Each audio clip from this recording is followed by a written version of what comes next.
अब क्या है, इस काल ने तो हमारे को बुरी तरह फंसा रखा पुण्यात्मा, सच कर मान लेना। पहले तो दुख में पीड़ रखा, अब परमात्मा के दरबार में आओगे आपको सुख होगा, और सुख में फिर आपने सोचोगे ठीक काम चल रहा है, अरे थोड़े दिन में फिर भूल पड़ने लग जाएगी। तो इसके लिए परमात्मा कहते हैं सुख के माथे पत्थर पड़ो, नाम हृदय से जावे, बलिहारी उस दुख के जो पल पल नाम रटावे। अब कबीर साहब कहते हैं आपने ये धारणा बनानी चाहिए कि आग लगाए से सुख का जिससे भगवान की भूल पड़े।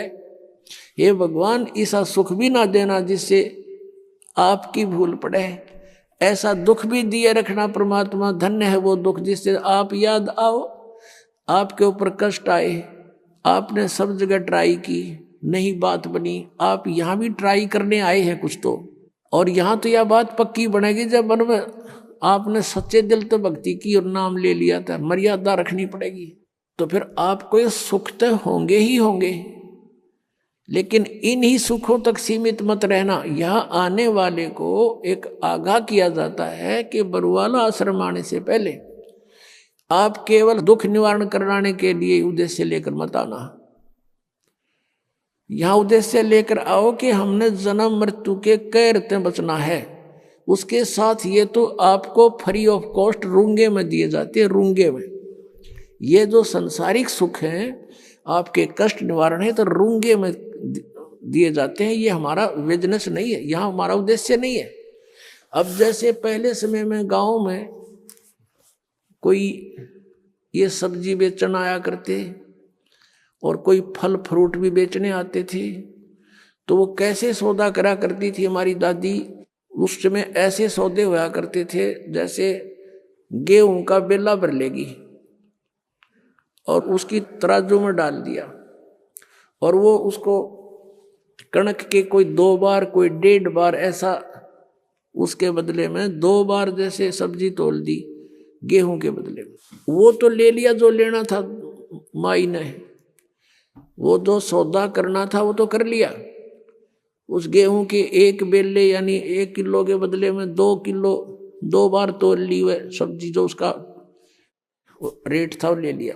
फिर नो क्या करती, भाई रूंगा और दे, रूंगा मीन फ्री ऑफ कॉस्ट। वो फिर 1-2 और आलू घेर देती, नो कह ना भाई और दे, वो 1-2 और घेर देता, उसको रूंगा बोला करते, रूंगा। तो यहाँ कहने का भाव ये है कि जो असली सौदा है वो तो आपका जन्म और मृत्यु का दुख बटेगा यहाँ पर, और जो ये संसारी छोटे मोटे कष्ट आपके ऊपर हैं, कोई घाटे बाधे के दुख हैं, ये तो रूंगे में दिए जाएंगे यहाँ पर आपको, रूंगे में फ्री में। ये सौदा नहीं हमारा, ये तो आप डिमांड करते हो इसलिए ठा के दे दिए 2 आलू खा लो।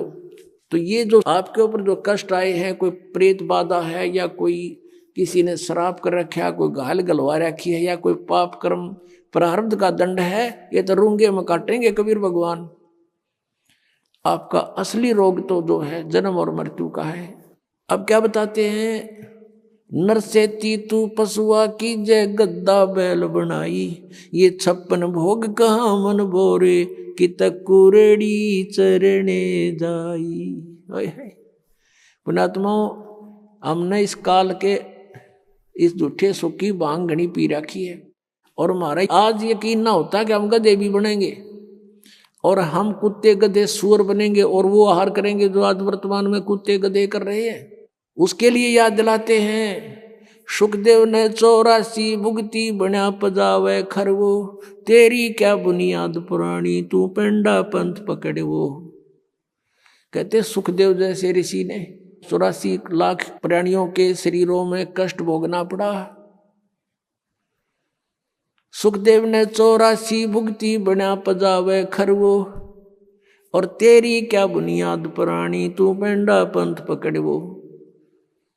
कि सुखदेव ने 84 भुगती, गधा बन गया पजावे पे। पजावा होता है यहाँ पर, पजावा होता है जैसे कुम्हार लगाते थे पहले, उसमें ईंटें पकाते थे और ईंटों के पकाने के बाद जो राख बचती थी उसके ऊपर ही और लगा देते थे, उसको कहीं डालन की जगह नहीं होती थी उनके पास, उसके ऊपर ही फिर दूसरी वर्ष लगा लेते थे, फिर तीसरे वर्ष ऐसे, तो बहुत ऊंचा ढेर हो जाता था। और गधे पे नीचे से कच्ची ईंटें डालते हैं उसके कमर के थैले पे, और नीचे से कच्ची ईंटें ले जाते हैं, कच्ची उतारते, पक्की फटाफट ठोक देते हैं उसके ऊपर, और फिर देकर डंडा नीचे को धक्का दे देते हैं। 1 सेकंड की भी उसके पास समय नहीं है, नीचे से भी लद्दा जाता है, ऊपर से भी लद्दा आता है, और कमर टूट जाती है गधे की। और शाम को आहार करने के लिए कहाँ जाता है? कुर्डियों पर, यानी बाहर मैदान में, वहाँ खाता है, फिर चारा भी बाहर चर के आता है, और सेवा को मार की करता है। और फिर टूटी कमर पर जख्म हो जाता है, उसको कौवे नोचते हैं, उसी जख्म के ऊपर आते ही कुम्हार जो कानू वो थैला रख देता है, और ईंटें भर के फटाफट उसको सटाट कर देता है, लेकर लठ। और फिर देखो पुण्यात्मा, अपना शरीर यहाँ कहीं से छुल जा, खाल थोड़ी सी किसी कारण से भी, और उसके ऊपर कपड़ा भी लग जाना, कपड़ा वैसे भी आंखों में पानी आता है, इतनी पीड़ा होती है। और आज वो अफलातून जब राजा बना हुआ था, भक्ति करी नहीं, सत साधना की नहीं, आज गधा बना हुआ है, कमर टूटी है, ऊपर थैला, और थैले के अंदर से कोरस सैंड, यानी वो खोरा ईंटों का जो रेत, वो जख्म पर गिरता आकर के, और ऊपर से ईंटों की रगड़ लगती है उसके, ऐसे चलते चलते, और उसकी आंखों में से पानी आता है, वो कुछ नहीं कर सकता, विवश है। अपनात्मा, पहले तो हम भी ऐसे ही थे, अब परमात्मा की दया से आत्मा निर्मल हुई, ये बातें याद आती हैं तो भी शरीर कांप जाता है। और एक बार नहीं, असंख्यों बार, एक बार नहीं असंख्यों बार ये कष्ट उठाए हमने। अपनात्मा, आपको कितना राहत होने जा रही है, कितना लाभ होने जा रहा है, आप नहीं समझ सकते इसको। और हम कितना कष्ट उठा चुके हैं असंख्यों बार।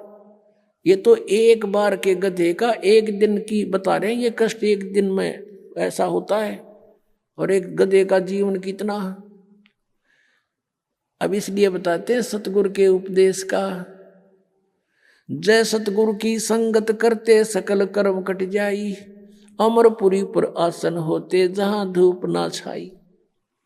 यदि सतगुरु की संगत करते, शरण में आ जाते, ये नकली सतगुरुओं की नहीं बात बनती, तो कहते हैं ये कैसा दुख आपके ऊपर हो रहा है, किस प्रकार बाईपास निकालेंगे संत। अब कितने दुख होते हैं प्राणी पर, आध्यात्मिक मार्ग को आध्यात्मिक घटनाओं से ही तोला जाता है, किसी के कहने मात्र से नहीं।